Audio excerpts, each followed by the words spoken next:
where's the food? Just give it to somebody there, because I'm not gonna do that. I asked for, so Bush, he wanna one, he wanna four. So, well, I'm not gonna go with that. You ask for. Yeah. Somebody guy is sick. So you gave it to India? No, he wanna also. So who did you give it? I don't know. They have waiting list. Yeah, So- called you so many times like us. Yeah, I asked 2 times Nigeria, so I don't know what happened. Never called for. I didn't give me a text. I just called. See what happened because they Are speak. you going to go yourself? Why not? I have a wedding ceremony in March, so I can't. Yeah, more important for a wedding ceremony. So not You give your ticket to somebody. not in German. Let me see. You don't want to go by yourself, right? I do. You do? Can you do it, huh? Well, let's see if it can happen again, maybe, you know? Happens all the time. You didn't get a letter message. Hmm? You're supposed to be. Yeah, I said, Nigeria, please call me, check on it. Okay. I don't know why. By the way, it's just one tea. I need one. That's happening sometimes, they have called me. Oh, it's normal. They have called me, you know, happening or something like that. No, I haven't got any phone from the calling the secretary.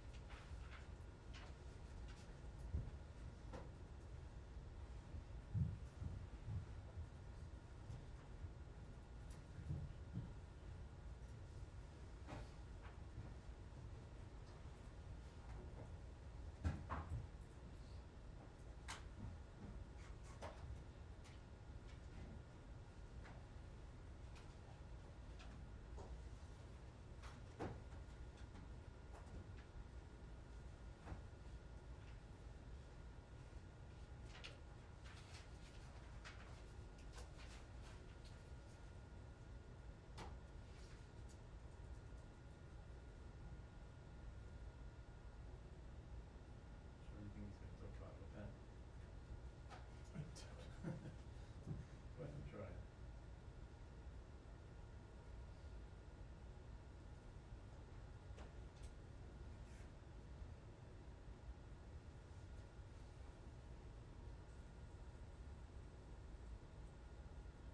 That's something I think would be interesting doing a trip or read us off of it. Yeah, yeah, We can't use those either.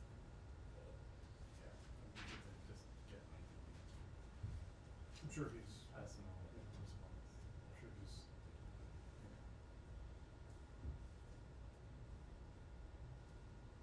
a single French friend just says that she can't learn Shakespeare theater. Just like every American 2016 example. was saying, yeah. Yeah, it is very familiar.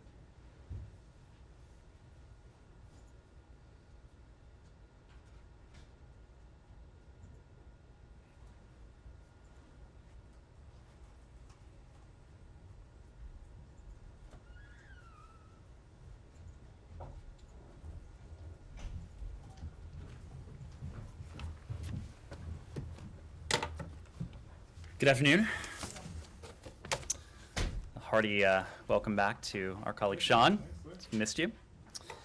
Have a few things at the top, and then we'll turn to your questions. First, as the White House announced, President Biden will host the leaders of the Association of Southeast Asian Nations, or ASEAN, in Washington, D.C., May 12th through the 13th for a U.S.-ASEAN special summit. The special summit will showcase the strong and enduring U.S. commitment to ASEAN, recognizing its central role in delivering sustainable solutions to the region's most pressing challenges, and commemorate 45 years of U.S.-ASEAN relations. The summit will build on President Biden's participation in the October 2021 ASEAN-U.S. Summit, where the president announced $102 million and new initiatives to expand U.S. engagement with ASEAN and support a bright and prosperous future for our combined 1 billion people. One of this administration's top priorities is to serve as a strong, reliable partner and to strengthen an empowered and unified ASEAN to address the challenges of our time. Our shared interests for the region will continue to underpin our common commitment to advance an Indo-Pacific that is free, open, connected, prosperous, secure, and resilient. Next, as the White House also announced this morning, Assistant Secretary of State for East Asian and Pacific Affairs Daniel Crittenbrink and National Security Council Indo-Pacific Coordinator Kurt Campbell will lead a delegation of U.S. government officials to Fiji, Papua New Guinea, and the Solomon Islands this week. Building on Secretary Blinken's February 2022 visit to the region, the delegation will reaffirm the U.S. commitment to a free and open Indo-Pacific as we work together to tackle the most significant global challenges of the 21st century, including combating the climate crisis and ending the acute phase of the COVID-19 pandemic. The interagency delegation will also hold consultations with regional partners at the headquarters of U.S. Indo-Pacific Command, or Indo-PACOM, in Honolulu, Hawaii. And finally, today, the U.S. Department of State's Bureau of Educational and Cultural Affairs is launching an online partnership with the Google Arts and Culture platform to showcase the Cultural Heritage Center's work to protect and preserve cultural heritage around the world. The partnership launches today in celebration of World Heritage Day. The Cultural Heritage Center's first exhibition on the U.S. platform features the U.S. Ambassadors Fund for Cultural Preservation Program. Visitors can virtually tour multiple AFCP sites, such as Chanquillo in Peru, the earliest known astronomical observatory in the Americas, or Wat Chawat Tanram, a 17th century Buddhist temple in Thailand. The State Department works with international partners to preserve heritage and protect culturally important sites, objects, and practices. This community engagement spurs economic development, cultivates respect for cultural diversity, and further promotes U.S. foreign policy objectives. Since 2001, the U.S. Ambassadors Fund has worked with partners in over 130 countries to protect and preserve cultural heritage through more than 1,100 preservation projects. So, with all that at the top, happy to take your questions. Sean, welcome back again. Thank you, thanks. Perhaps starting in Ukraine, the situation in Lviv, at least 7 people were killed. Russia is saying that it was targeting arms there. Do you have any assessment about what the Russian aim was about what the effects were there? Well, I would in large part refer you to our Ukrainian partners and our Department of Defense to speak to Russia's military activity. I know that our Department of Defense has said as of this morning that many of the Russian strikes we've seen in recent days have targeted military installations, military adjacent installations. But the fact is that Russia, more than just launching an invasion, more than just launching a war, is undertaking a campaign of terror, a campaign of brutality, a campaign of despicable aggression against the people of Ukraine. And so when it comes to what we've seen in recent hours in terms of the strikes against Lviv, in terms of the strikes in the outskirts of Kyiv, or what we've seen in towns like Mariupol, towns like Kharkiv, what we've witnessed in Bucha. These are clear indications, they are a clear testament to the campaign of brutality, the campaign of terror that the Russians are waging against the people of Ukraine. I wonder, just to follow up on that, those attacks on Kyiv and Lviv, do you see that as a kind of setback for these? It seemed like things had been improving in that part of the country, and a lot of Ukrainians were crossing the border the other way. Is that a setback to those people those Ukrainians who might have been thinking, it's safe to go back if we're from the west of the country, and also how does that factor into your considerations on whether to reestablish a diplomatic presence in the country? Well, at a strategic level, we, of course, will reestablish a diplomatic presence just as soon as we are able. When it comes to our calculus, you know that we have a high priority on the safety, security, the welfare, the well-being of American diplomats and our colleagues who are serving around the world. So we are continuing to assess the security situation, and when the security situation allows it, and not a second later, I can assure you that we will have a reestablished diplomatic presence on the ground in Ukraine. In the meantime, I wouldn't want to offer the misimpression that the lack of a formal diplomatic presence, the lack of a diplomatic team on the ground, has in any way encumbered our ability to coordinate, to consult with our Ukrainian partners. We do that as a matter of course. As you know, we have a team, a diplomatic team stationed across the border in Poland. They have been engaging regularly with their Ukrainian counterparts at the highest levels. We have been engaging regularly with our diplomatic counterparts over the phone and even in person. President Biden spoke to President Zelensky last week. Secretary Blinken spoke to Foreign Minister Kuleba last week. And as you know, Secretary Blinken has had recent opportunities to meet with Foreign Minister Kuleba in person. We did so in Brussels on the margins of the NATO ministerial just the other week. We did so just before that in Warsaw when Secretary Blinken accompanied the president, and he and Secretary Austin did a 2+2 with their Ukrainian counterparts. We did so just before that when we met with Foreign Minister Kuleba just inside Ukrainian territory along the Polish-Ukrainian border. So even as we don't have a diplomatic presence on the ground at the moment, we are continuing to work closely with our Ukrainian counterparts to hear precisely what they need to determine how best we can continue to support them in terms of our security assistance, in terms of our humanitarian assistance, in terms of our economic support, and as we coordinate with 30 countries across 4 continents to hold the Russian Federation to account for this war of choice. Yes? Thank you. I have a question on North Korea and China and Ukraine. North Korea testified the new tactical guided weapons yesterday. What is the U.S. reactions on that?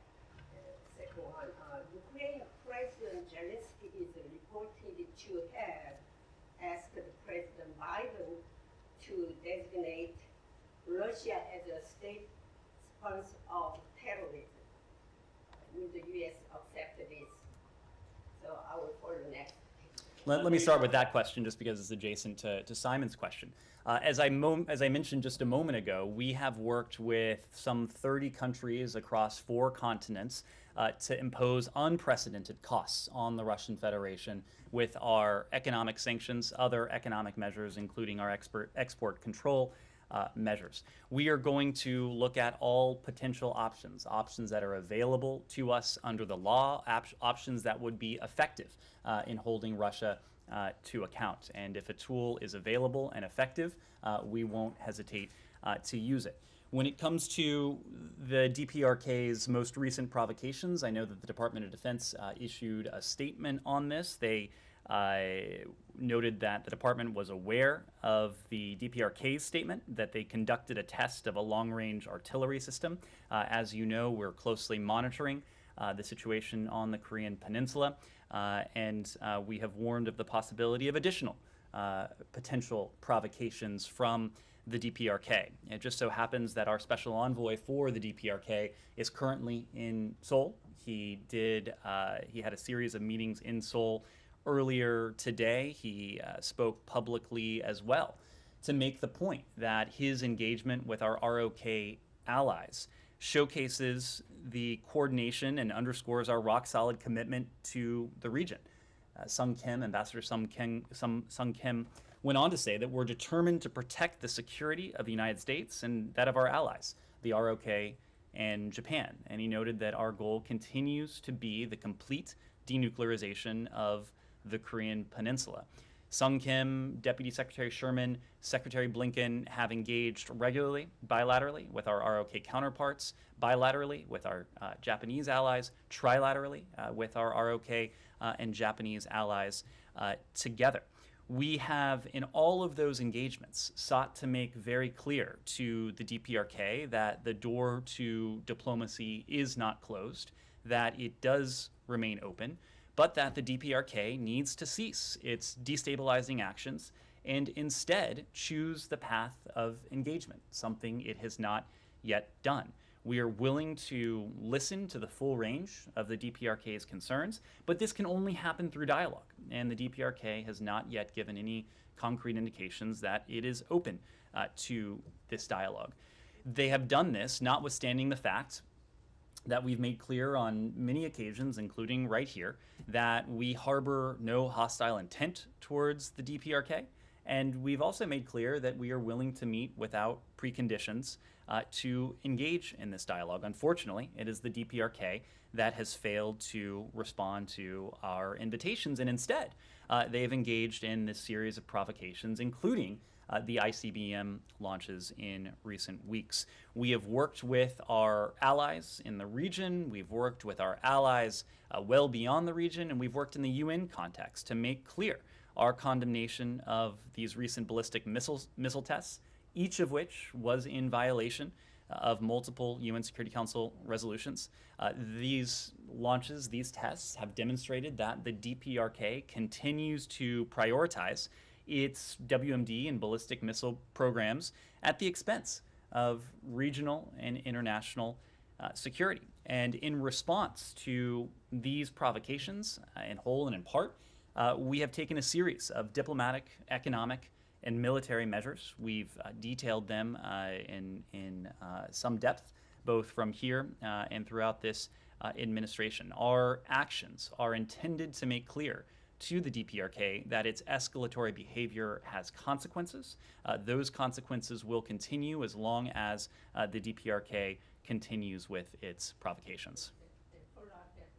The last occasions, China is a special representative for North Korea's nuclear program, opposed additional UN Security Council sanctions on North Korea, and retaliated that the US and North Korea should resume early dialogue. What is your comment? China always say that they need dialogue, resume the dialogue, but they not help, they not roll over the, Well, when it comes to the latter element, that's also been our point. We have made very clear that the door to diplomacy, the door to dialogue remains open. We have signaled that publicly, we have signaled that privately, but as I just detailed, the DPRK has yet to engage on those suggestions. We have engaged not only with our close allies, Japan and the ROK, but also with other stakeholders, including regional stakeholders. And of course, the PRC is an important regional stakeholder. We recently had a meeting with the PRC's special envoy for the DPRK. It's important that we continue to engage partners like the PRC on this, given that the PRC does wield a good degree of leverage with the DPRK. Yes? Thank you, Mr. Price. I have two questions. One is regarding Pakistan attack, recent attack to Afghanistan. So many civilians has been killed, although we experience, we are during the Ramadan month, holy month. I don't know if State Department or United States still have influences to Pakistan, especially the new government. What can the United States do to bring pressure to Pakistan regime to change their policy toward Afghanistan? And the second question about the SIV visa holder, the people who approved already, but they said we don't want our kids in Afghanistan to be with the Taliban and come to the United States. So on your first question, we're aware of the reports of Pakistani airstrikes in Afghanistan, but we refer you to the Pakistani government for comment. We view Pakistan as an important stakeholder, an important partner with whom we are engaging and have engaged as we work together to bring about an Afghanistan that is more stable, is more secure, is more prosperous, and importantly, an Afghanistan that respects the basic and fundamental rights of its people, all of its people, including its minorities, its women, its girls. For almost 75 years, our relationship with Pakistan has been a vital one.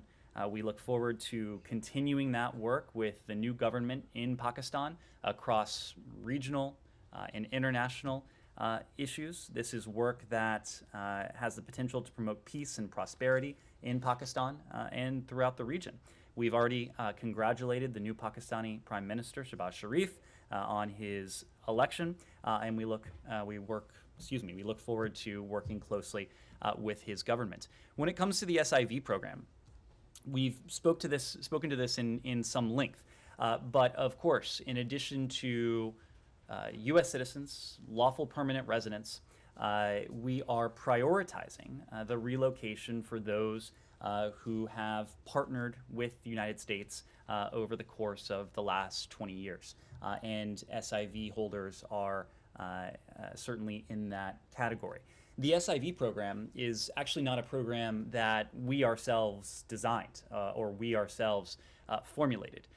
If we had, there would probably be some differences, and we've talked about the rather cumbersome process when it comes to the SIV program, more than a dozen steps involving different agencies within the U.S. government that ladders up to the application and ultimately the selection of SIV applicants. So under the law, and this was a program that was designed by Congress, there are certain dependents who are able to travel and to relocate with an SIV holder. And so we are required to follow the law, and that does not afford us flexibility in terms of family members that might be able to travel with the SIV holder. The law clearly stipulates that it's a spouse and adult children under the age of, and children under the age of 21, as I recall. Sean, let me move around a little bit, actually. Yes, sir. From Azerbaijan, Real TV, Natiknali Oklu. I have two questions. Russia and France. France removed their co-chairs from the OSCE Minsk group. When will the US do the same? And generally, what will be the fate of the Minsk group? Second question, how can the United States contribute to the signing of peace agreement between Azerbaijan and Armenia? Well, we spoke about this a bit last week, and Secretary Blinken had an opportunity to speak respectively with the leaders of Armenia and Azerbaijan a couple weeks ago now. But we remain committed to promoting a peaceful, democratic, and prosperous future for the South Caucasus region. We urge Armenia and Azerbaijan to continue to intensify their diplomatic engagement and to make use of existing mechanisms for direct engagement to find comprehensive solutions to all outstanding issues related to or resulting from the Nagorno-Karabakh conflict, and to normalize their relations through the conclusion of a comprehensive peace agreement. When it comes to our role, we do remain ready to assist Armenia and Azerbaijan with these efforts, including in our capacity as a co-chair of the OSCE Minsk group. And so when we talk about existing mechanisms, of course, the OSCE's Minsk group is part of that. Yes, sure. Is in the region right now, and I'm sorry, who is? Andy Schoffer is currently in the region, and he met with Armenian Foreign Affairs Minister. There was a confusion, I think, in terms of what badge is he wearing today. State Department put a tweet out there and said he is a senior advisor for Caucasus negotiations, and we know him in the region as the Minsk Group co-chair. Can you clarify that, and also is he going to go to Azerbaijan as well? I don't have the details on this individual's travel or in what capacity he was acting at the time, but we'll get back to you if we have anything more to add there. Yes, yeah. Yeah, on Bucha, I want to follow up. Putin today awarded the brigade that committed mass murder in Bucha. It's a title of guards. Is there any reaction from the state? And also, what is the state of U.S. investigation on Bucha massacre? Thank you. What is the status of the U.S. investigation? On Bucha. So on your first question, the question was, do we have a reaction to President Putin reportedly heralding one of the architects of the massacre, what has transpired in Bucha? We don't have a specific reaction to that, but what I can tell you is that it would not be surprising to see the Russian Federation herald, honor those who may have been involved in some of the worst atrocities of this conflict, because the point we have made is that the atrocities, to include war crimes, that Russia's forces have committed, these are not the rogue acts of a single Russian service member or even a small group.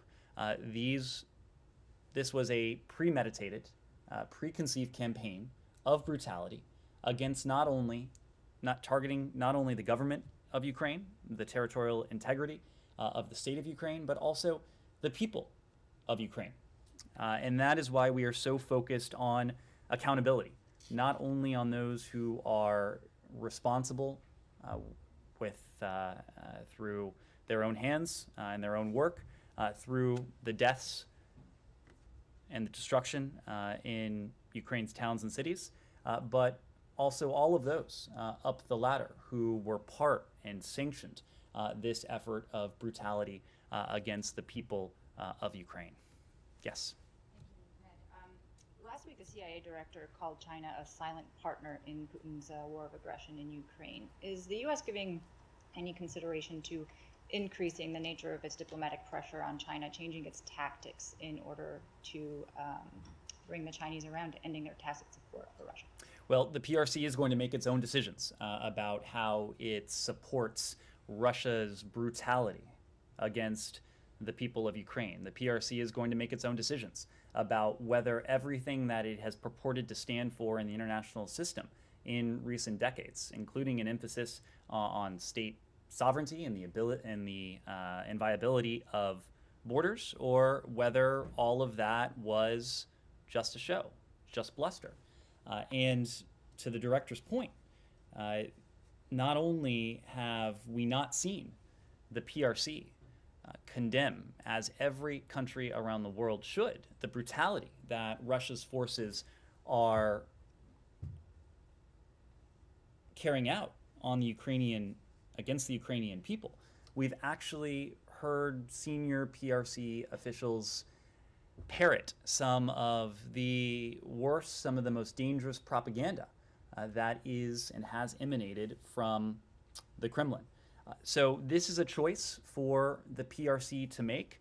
The point that the United States and our European allies and our partners around the world have made to the PRC, a couple. Number one, we are going to continue to keep a careful eye, a careful watch on the level of support for the PRC exhibits towards Russia.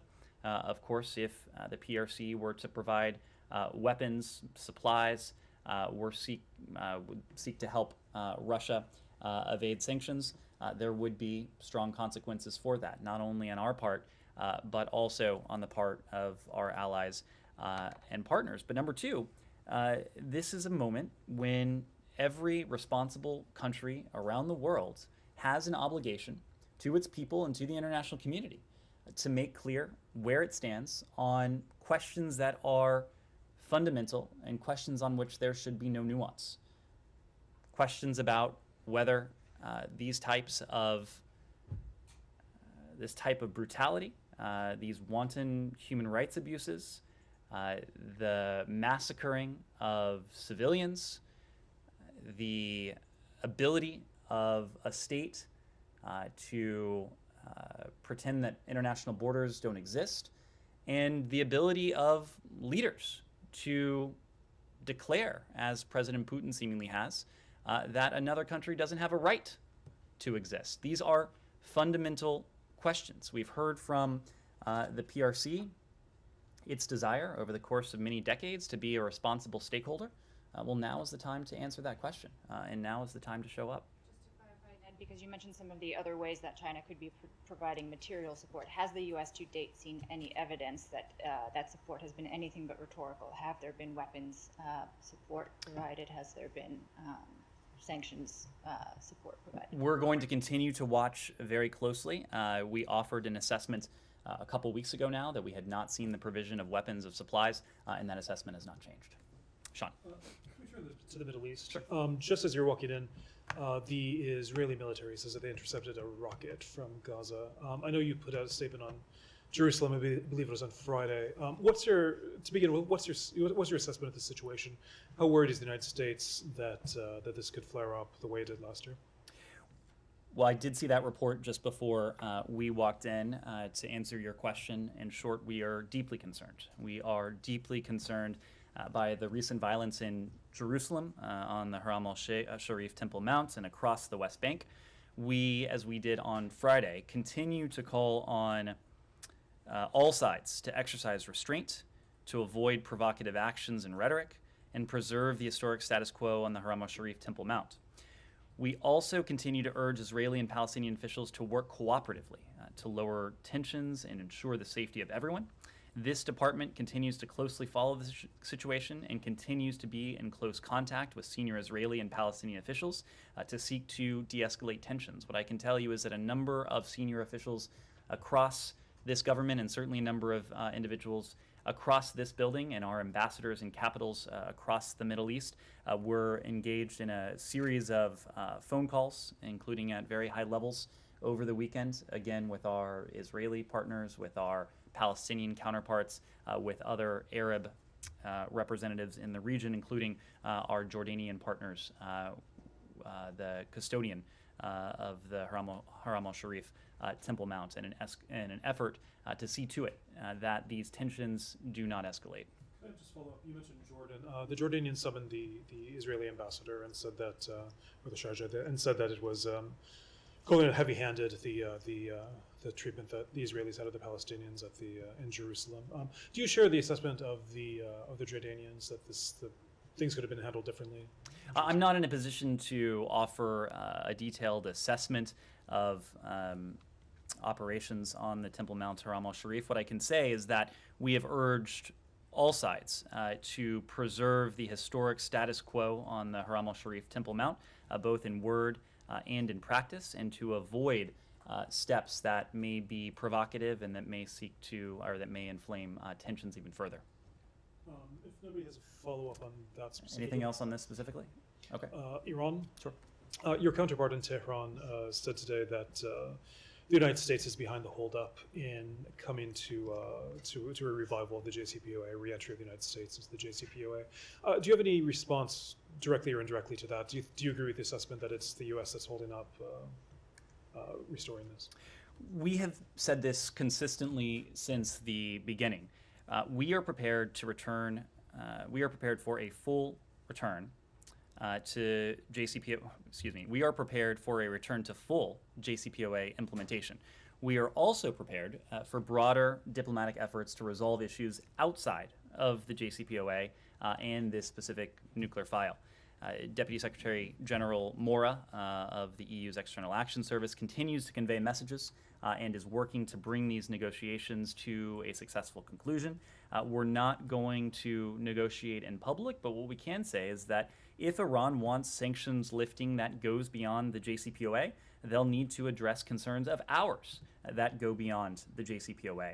If they do not want to use these talks to resolve other bilateral issues, then we are confident we can very quickly reach an understanding on the JCPOA and begin to re-implement the deal itself. It is Iran that needs to make this decision. Any party, everyone who has been directly engaged in these talks knows which side has put constructive proposals on the table, knows which side has negotiated and engaged in good faith, and knows which side has not. Can I just follow up on the Revolutionary Guards issue? I know you said you're not going to negotiate publicly, but is this something in which the United States has made a firm decision on the FTO status? Again, we're not going to negotiate in public. The Iranians know where we stand on the various issues at play. They also know that we are seeking a mutual return to compliance with the JCPOA. If they want to negotiate issues that fall outside the purview of the JCPOA, then we'll do that, but they will need to negotiate those issues in good faith with reciprocity. Yes?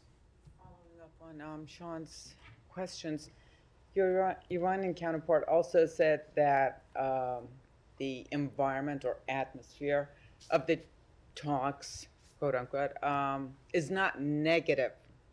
Do you see that as a positive assessment? Do you share at least that assessment? I don't think it's helpful for us to characterize the environment of the talks. There's really only one element that matters, and that is whether or not we're able to achieve a mutual return to compliance, whether we're able to get across the finish line or not. At this point, it is unclear to us whether we will be able to get there. We've spoken to the significant progress that had been achieved in recent weeks. Obviously, we've been in a different position now for several weeks. That is why we're preparing equally for scenarios in which there is a mutual return to compliance with the JCPOA and scenarios in which there is not a mutual return to compliance for the JCPOA. We would greatly prefer the former, to have the JCPOA and the verifiable, the permanent limits that it would again impose on Iran's nuclear program. Whether we are able to get there or not, that is a question for Iran. One question on the Iranian president's comment today. He threatened Israel, and he said that if Israel makes a move against Iran, that it would retaliate. Any comments on that? Well, Iran, we know, is the world's leading state sponsor of terrorism.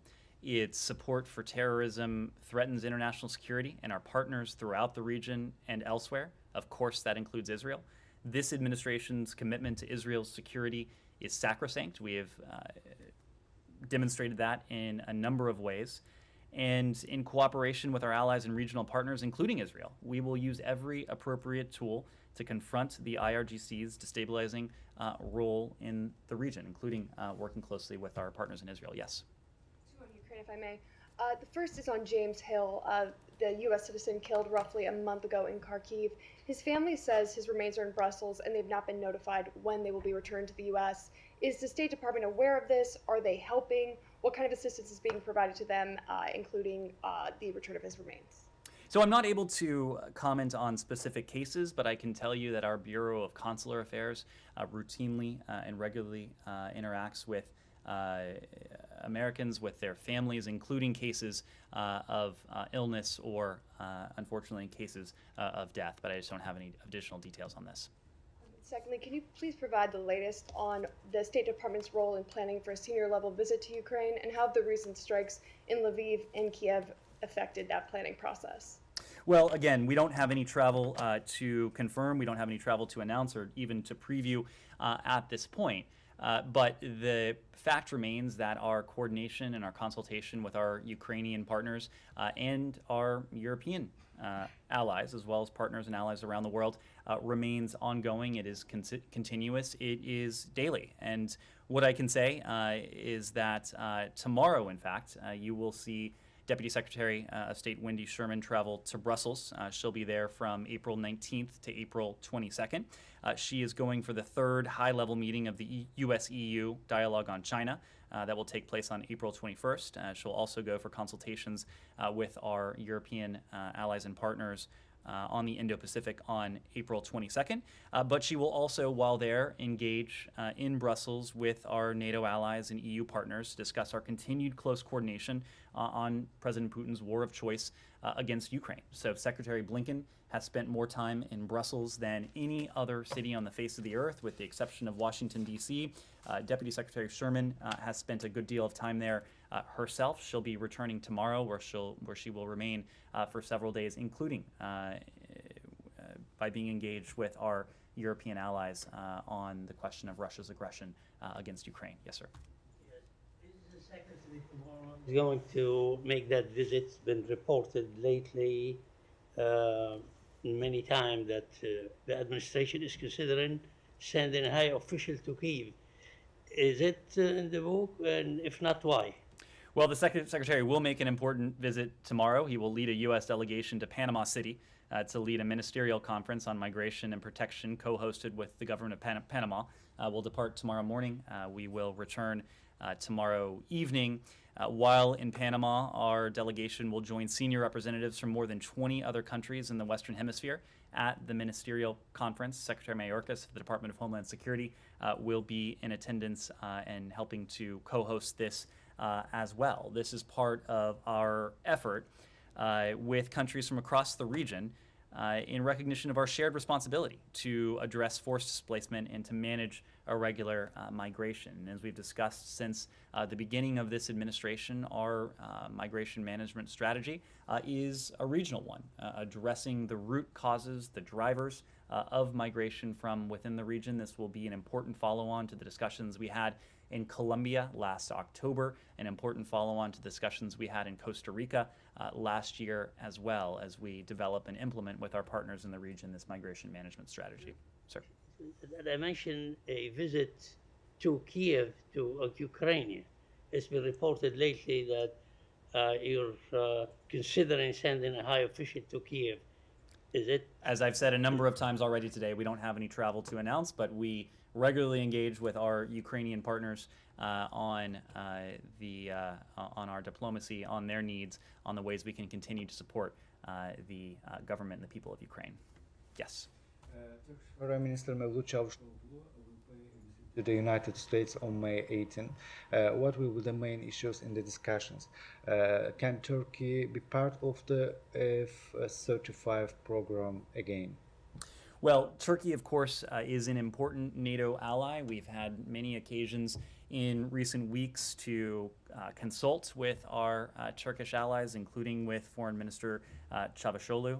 Secretary Blinken regularly discusses a range of issues with him, including, of course, Turkey's important role in holding Russia to account for its war against the people, the government, the state of Ukraine. I imagine this upcoming opportunity would be an important element as part of that. But together as NATO allies and important bilateral partners, there are a range of shared interests that we have with our Turkish partners. So this is still a ways away, but I imagine there will be a very full agenda. When it comes to the F-35 program, we've made our concerns with Turkey's possession of the S-400 system very clear. We do not believe the S-400 system is consistent with the F-35 program.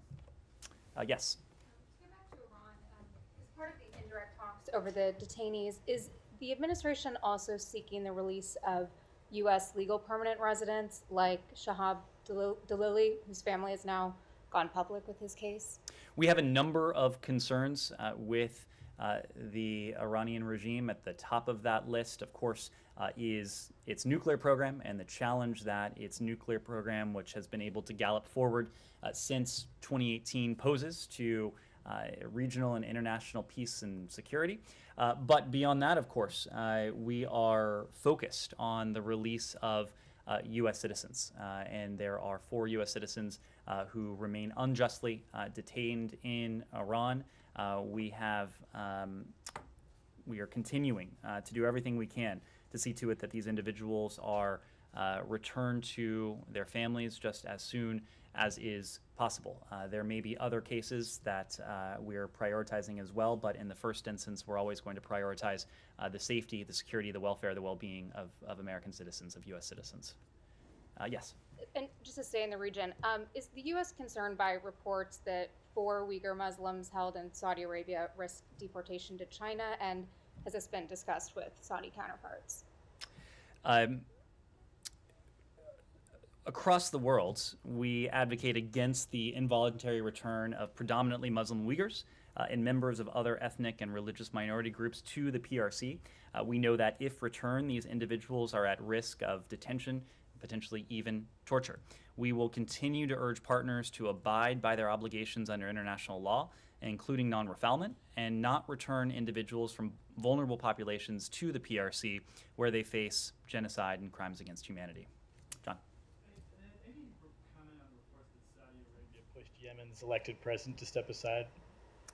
John, I don't have a specific reaction to that report, but as you know, the special envoy has recently been in the region. He spent 3 weeks in the region, and over the past year, he has pressed for transparent, inclusive, Yemeni-led efforts to reform the government of Yemen, to ensure it meets the needs of all of its citizens, and to address their calls for justice, accountability, and redress for human rights violations and abuses. On April 7th, earlier this month, we welcomed Yemen's establishment of a presidential leadership council.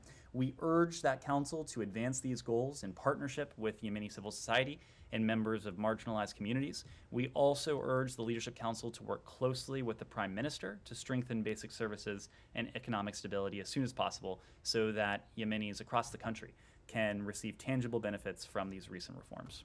Is representation important when it comes to leadership in Yemen? Well, a representative government, a government that represents the people and serves it effectively, of course, is important, both in Yemen and around the world. Can I follow John? Sure. One of the things the journal also reported was that former President Hadi has had his communication shut off, and he's in a Riyadh hotel. Does the United States have any information or, for that matter, concerns about how he's been treated? I don't have anything to share on that. Would refer you to the former president or to the Saudi government. Yes. I just wanted to follow up on something you mentioned at the top, the trip involving Assistant Secretary Crittenbrink to the Pacific.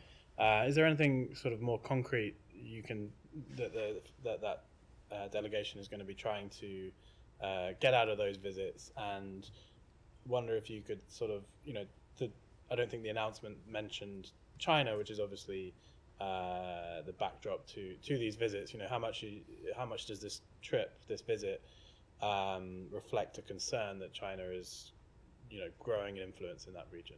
Well, these are three important Pacific partners of the United States: Fiji, Papua New Guinea, and the Solomon Islands. It's precisely why the Secretary met with the Pacific Island Forum earlier this year when we were in the region. And you're right that the announcement doesn't mention China, because at the end of the day, our policy is not about China or any other country. It's about the partnership that the United States can bring. And part of our engagement, including in this upcoming context, is to ensure that our partners in the Indo-Pacific and around the world understand what the United States brings to the table, understands what partnership can bring, and we'll leave it to them to contrast what we offer from what other countries, including rather large countries in the region, might offer. Yes? So both Russia and Ukraine have issued videos of prisoners apparently appealing for a prisoner swap. In Russia's case, it's two British nationals. In Ukraine's case, it's Viktor Medvedchuk. Is the U.S. at all facilitating or engaged in conversations regarding a potential swap? I'm not aware of any role there. Our Ukrainian partners have spoken to their level of engagement with Russia.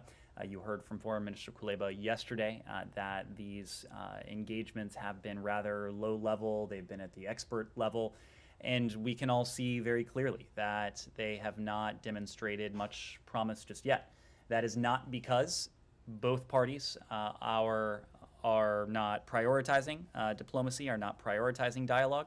There is one party that has consistently gone to the table in good faith, one party that consistently has sought to bring an end to this conflict, and another that has engaged in those diplomatic endeavors as little more than a pretense. Another party, this being, of course, Russia, that has continued to rain down missiles and bombs and artillery against civilian populations, even as representatives of that government has continued to sit down with their Ukrainian partners. So this is a question that we will leave to our Ukrainian partners to discuss with their Russian counterparts. Our goal is to see to it that we are doing everything we potentially can to strengthen Ukraine's hand at the negotiating table, and we're doing that in two principal ways. Number one, we're continuing to provide massive amounts of security assistance, $3.2 billion over the course of this administration, more than $2.5 billion since Russia's most recent invasion of Ukraine began, and at the same time, to hold Russia to account with this set of economic sanctions, export controls, other measures that we've imposed with dozens of countries around the world to put Ukraine in a position to succeed and to induce Russia to engage in a way they have not yet, at least, and that is in good faith in an effort to bring about an end to this conflict. Follow-up. Is the U.S. aware of any U.S. citizens in Russian custody on Ukrainian soil currently? I am not at the moment, yes. President Zelensky said over the weekend that if the remaining Ukrainian troops in Mariupol are destroyed, as Russia has threatened to do, that it could put an end to all negotiations. You've obviously said that diplomacy is the only way ahead here. Would you support Ukraine if they withdrew from talks because of what the Russians do in Mariupol? At the end of the day, this is about Ukraine's independence, it's about Ukraine's sovereignty, it's about Ukraine's territorial integrity. There is no other country in the world, not Russia, not the United States, not any of our European allies or partners, who can make these decisions for Ukraine. This is a question for the people of Ukraine, and their opinion will be expressed by the government of Ukraine. Sure. Jamie's question earlier about the state sponsor of terrorism designation. You said the administration will look at all potential options available to us under the law. do you consider this designation as available to you, given the way that it's written in statute, the requirements in it? So I'm not in a position to offer an assessment of its applicability in this particular case, but there are certain authorities that are available to us under the law. We're going to evaluate the criteria that is defined by statute against the evidence and the facts. And if those evidence and the facts present an opportunity to use any particular authority, and if that authority will prove effective, we won't hesitate to do it. Yeah. There's one more Sure. on TPS. There's some reporting, senior Ukrainian officials saying that the date that TPS will be, I guess the cutoff point is being moved to April from March 1st. Can you confirm whether or not that's the case? We don't have any update. As you know, we recently did grant TPS to Ukrainians temporarily in the United States. That cutoff date was as of a particular date. If there is an extension or if that date changes, we will let you know together with DHS. Yes? It was reported today that Ukraine has most likely used cluster munitions. Is this something that the State Department is looking at, can confirm or deny, and what's the level of concern there?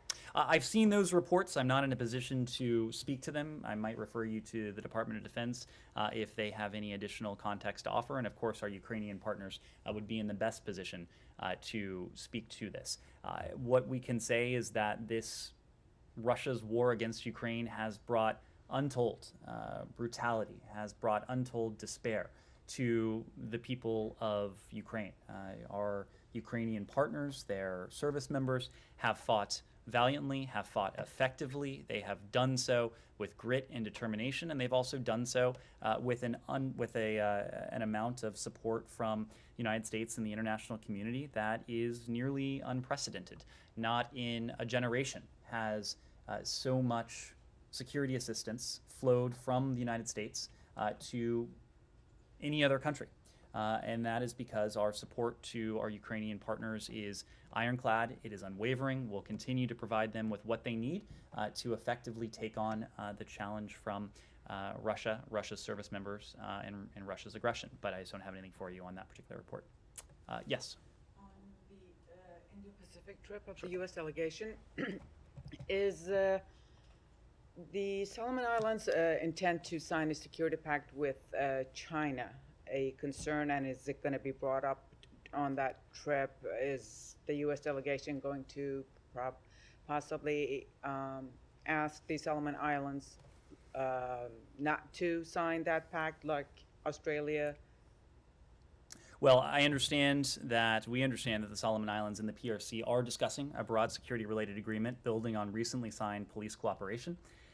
Despite the Solomon Islands government's comments, the broad nature of the security agreement leaves open the door for the deployment of PRC military forces to the Solomon Islands.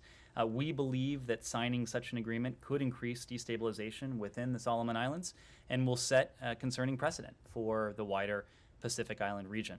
We note that Australia and New Zealand have had long-standing law enforcement and security ties with the Solomon Islands. At the request of Prime Minister Sogavare, an Australia-led multinational peacekeeping force from Fiji, New Zealand, and Papua New Guinea effectively restored calm to Honiara following the outbreak of violence and rioting in November of last year. This multinational group quickly aided Solomon Islands and effectively supported a rapid return to peace. We've communicated with our allies and partners in the region, including, of course, with Australia and New Zealand, which have expressed concerns about how this agreement may threaten the current regional security paradigm. Part of the task of the upcoming visit will be to share perspectives, to share interests, to share concerns, and I do expect the full range of all of those will be on the docket. And as you know, earlier this year, we also did announce our intent to reestablish an embassy in Honiara on the Solomon Islands as part of that show of engagement, part of that show of U.S. support for the Solomon Islands. And so I do expect when our delegation travels there, they will continue and bring that message with them. Okay, final question? Yes. Yes, on sanctions. EU is planning to issue its next package of sanctions this week. Should we expect the same from Washington this week as well? And also, is there any idea what is right now under review? Any unturned stone that we are considering right now to turn and issue this week against Russia? I think you can expect that we will continue to escalate our financial sanctions and other economic measures against the Russian Federation until and unless Moscow relents in its campaign against Ukraine. We have not yet seen that, and will continue to raise the costs. Thank you very much. I'm sorry? I don't have any timing to add. Thank you all very much.